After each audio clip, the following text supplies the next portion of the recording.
भोपाल में समाजवादी पार्टी के राष्ट्रीय प्रवक्ता यश भारती ने प्रेस वार्ता कर मध्य प्रदेश सरकार के उद्यानिकी विभाग में व्याप्त भ्रष्टाचार और तबादला उद्योग पर गंभीर सवाल उठाए। सपा का आरोप है स्थानांतरण नीति 2026 की अंतिम तिथि बीतने के बाद भी इस विभाग में जानबूझकर फाइलें रोकी गई। लोकायुक्त जांच का सामना कर रहे अधिकारियों को मलाईदार पदों पर बनाए रखने और रिश्वतखोरी के सनसनीखेज मामले सामने आए हैं। विशेष तौर पर धार के प्रभारी अधिकारी की वायरल चैट, जिसमें लूप लाइन में तबादले के लिए 5 लाख रुपए देने की बात है और ओएसडी डॉक्टर पूजा सिंह की नियुक्ति नियमों के विपरीत बताई जा रही है। समाजवादी पार्टी ने इन सभी मामलों की उच्च स्तरीय न्यायिक जांच और दोषी अधिकारियों पर कठोर कार्रवाई की मांग की है। यश भैया बताएगा किस उद्देश्य से आज ये पत्रकार वार्ता हुई, क्या मुख्य बिंदु से विषय था? देखिए, देश में लोकतांत्रिक व्यवस्था है, संविधान है, लेकिन भारतीय जनता पार्टी की सरकार में संविधान और लोकतंत्र दोनों खतरे हैं। लोकतांत्रिक व्यवस्था में बड़ा स्पष्ट है कि विधायिका है, कार्यपालिका है, न्यायपालिका और चौथा स्तंभ अघोषित रूप में आप हैं। तो जब विधायिकी का काम है, विधायकों का, सांसदों का, मंत्री का, मुख्यमंत्री का, कि नियम बनाएं, कानून बनाएं और उसका पालन कार्यपालिका करेगी। लेकिन क्या मध्य प्रदेश में कार्यपालिका पालन कर रही है? मंत्री के आदेशों का पालन नहीं हो रहा है। वो जो सूची बना करके तबादले के लिए देते हैं, जब सरकार ने ये बात कही कि तबादला नीति हमने बनाई जिसमें पारदर्शिता होगी, तो क्या पारदर्शिता है? मंत्री द्वारा दिए गए आदेशों का पालन नहीं हो रहा, नोटशीट की अनदेखी हो रही है, तो ये कैसी कार्यपालिका है? सचिव जॉन किंग्सली द्वारा ये काम किया जा रहा है कि जिन लोगों के ऊपर गंभीर मामले हैं, लोकायुक्त की जांच चल रही है, लोकायुक्त बयान के लिए बुला रहा है, आयुक्त द्वारा कारण बताओ नोटिस जारी किए जा रहे हैं कि किसी की सीआर आप खराब कर रहे हो और बना रहे हो, अन्य ऐसे गंभीर मामले हैं, उन सब की अनदेखी भारतीय जनता पार्टी की सरकार में हो रही है और अधिकारी कर्मचारी कर रहे हैं। तो मंत्री और मुख्यमंत्री की बात कहाँ? फिर एक व्यक्ति ने अपना ट्रांसफ़र कराया जिसकी चैट बाजार में घूम रही है, जिसमें स्पष्ट तौर पर लिखा है सचिव जॉन किंग्सली ने 5 एल लिए। वो 5 एल का सीधा मतलब है 5 लाख। तो ये तो स्पष्ट हो गया कि भ्रष्टाचार हुआ। साथ में एक लाइन लिखी कि भोपाल में लूप लाइन है। तो अगर भोपाल में लूप लाइन है तो मुख्यमंत्री यहाँ रह रहे हैं, मंत्री यहाँ रह रहे हैं और भी वरिष्ठ अधिकारी यहाँ रह रहे हैं, तो लूप लाइन में क्यों रह रहे हैं? मेन लाइन में आया ना, जहाँ काम करने का मौका मिलेगा। ये लूप लाइन और मुख्य लाइन है कौन सी?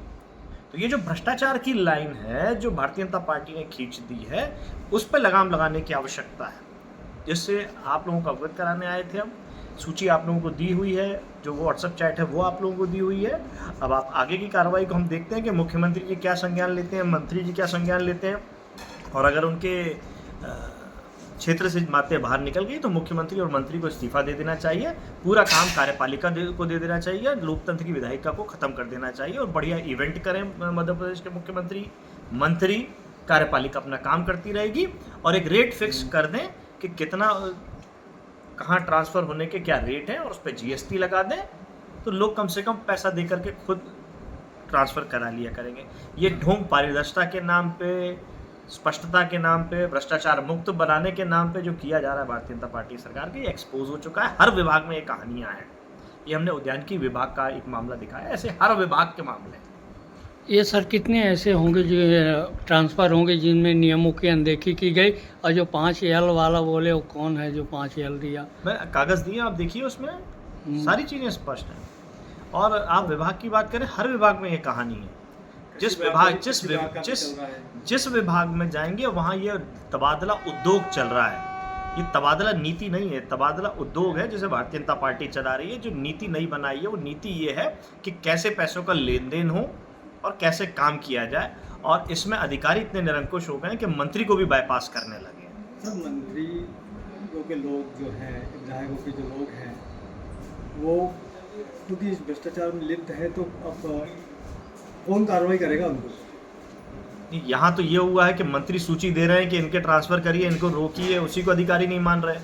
तो मंत्री का तो पहले अस्तित्व का ख्याल है कि अब मंत्री लायक हैं कि नहीं है, मुख्यमंत्री लायक हैं कि नहीं है। जब वो व्यक्ति पैसे देकर ये कह रहा है भोपाल लूप लाइन है, तो ये सब लूप लाइन वाले लोग हैं। तो मंत्री की नहीं सुनी जा रही है सर?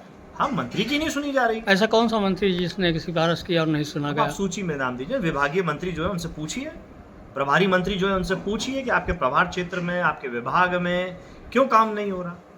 तो ऐसी सरकार किस काम की जिसकी जो लोकतंत्र को खत्म करे, विधायिका को खत्म तो करे? ऐसी सरकार पे क्या अधिकारी और अफसरशाही भारी है? आखिर अधिकारी किसकी शाह पे काम कर रहे हैं? क्या मुख्यमंत्री के या दिल्ली के? क्या मध्य प्रदेश सरकार पर्ची पे ही चलती रहेगी और दिल्ली के आदेश मान रहे हैं क्या सीधे अधिकारी? या अधिकारी अपनी पूरी तरीके से दिल्ली और मध्य प्रदेश की लड़ाई बेलगाम होती हुई व्यवस्था के खिलाफ खुद ही अपना काम चलाने लगे, एक नया झंडा उठा लिया है? तो ये तो जांच का विषय। अब हम इंतजार कर रहे हैं 15 दिन 30 दिन, अगर कोई कार्रवाई नहीं होती है तो हम अगला कदम उठाएंगे। समाजवादी अगला कदम क्या करेगी? न्यायालय भी जा सकते हैं, शिकायतें भी कर सकते हैं, आंदोलन भी कर सकते हैं। ये कार्रवाई के ऊपर निर्भर करता है कि किस स्तर की कार्रवाई की जा रही है। अगर दिखावा किया जाएगा तो हम कड़ी कार्रवाई की मांग करते हुए नया काम करेंगे। और ऐसे अधिकारियों को और ऐसे मंत्रियों को, मुख्यमंत्री को पद पे रहने की आवश्यकता नहीं है। मुख्यमंत्री इस्तीफा दे दें, मंत्री इस्तीफा दे दें और ऐसे अधिकारियों को चलाने दें अगर उनके हिसाब से काम नहीं हो पा रहा है तो। सर आप भी बोलें। आप बोलेंगे? अरे बोल दीजिए, बोल दीजिए अपना परिचय देते हुए। वाला बोल दीजिए, परिचय देते हुए। आज ईसीसी की बैठक रखी थी जिसमें थर्ड पार्टी समाजवादी है उसको नहीं बुलाया गया है। ईसीसी में बुलावा नहीं आया और हमारे प्रदेश अध्यक्ष जी से जानकारी आई कि अपन को नहीं बुलाया है। जी। तो ऐसा क्यों किया? यूनिक सिविल कोड जो ला रहे हैं उस पर तो सारी पार्टियों को और आज जो बैठक रखी गई है तो उसी विषय पे रखी गई है। नहीं, सारी पार्टी को बुलाना था, लेकिन अब ऐसा लगता है कि मध्य प्रदेश में सिर्फ दो ही पार्टी हैं, कांग्रेस समाज और भाजपा।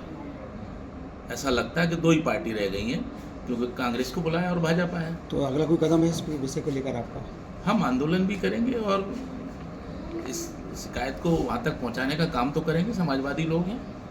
अच्छा, एक जो वो क्या है कि- बिहार में भरत तिवारी की हत्या हुई या एनकाउंटर हुआ, उस पर बहुत ज़्यादा वो चल रहा, आपका क्या कहना उस मामले में? देखिए, एनकाउंटर पे भारतीय जनता पार्टी अपना काम चलाना चाहती है। उनके पास केवल दो चीज़ें हैं, एनकाउंटर और बुलडोज़र।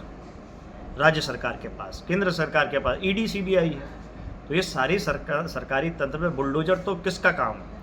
नगर पालिका का काम है। लेकिन उसको न्याय का प्रतीक बताने का काम करी तो न्यायालय ने खुद संज्ञान लेते हुए कहा था कि बुलडोज़र से ही न्याय करना है, तो फिर न्यायालय पर ताला लगा दीजिए। अब एनकाउंटर ही अगर लगातार हो रहा है तो ये आप समझिए कि अपराधी कितने बेलगाम हैं। एनकाउंटर का अर्थ है कि पुलिस के सामने हथियार लेकर के आ गए और पुलिस खतरे में थी, इसीलिए अपने बचाव में गोली चलाई। तो जहाँ जिस राज्य में पुलिस खतरे में हो वहाँ क्या काम कानून व्यवस्था करेगी, वहाँ क्या सरकार काम करेगी? ये खुद भारतीय जनता पार्टी अपनी पोल खोलती है। तो जब सरकार काम नहीं कर पा रही है, पुलिस का एनकाउंटर हो रहा है, अपराधी इतनी हिम्मत जुटा पा रहे हैं, ये दिखता है। और दूसरा पहलू ये दिखता है कि भारतीय जनता पार्टी की सरकार में झूठे एनकाउंटर हो रहे हैं। जो भी आंदोलन करेगा, जो भी न्याय के लिए आवाज़ उठाएगा, उसको कहीं ना कहीं दबाने का काम बुलडोजर से और एनकाउंटर के नाम पे, झूठे मुकदमे के नाम पे किया जाएगा। वो दिख रहा है पूरे देश के अंदर। इससे हटके, पीसी से हटके, जिस तरह सांसदों को टूटा जा रहा है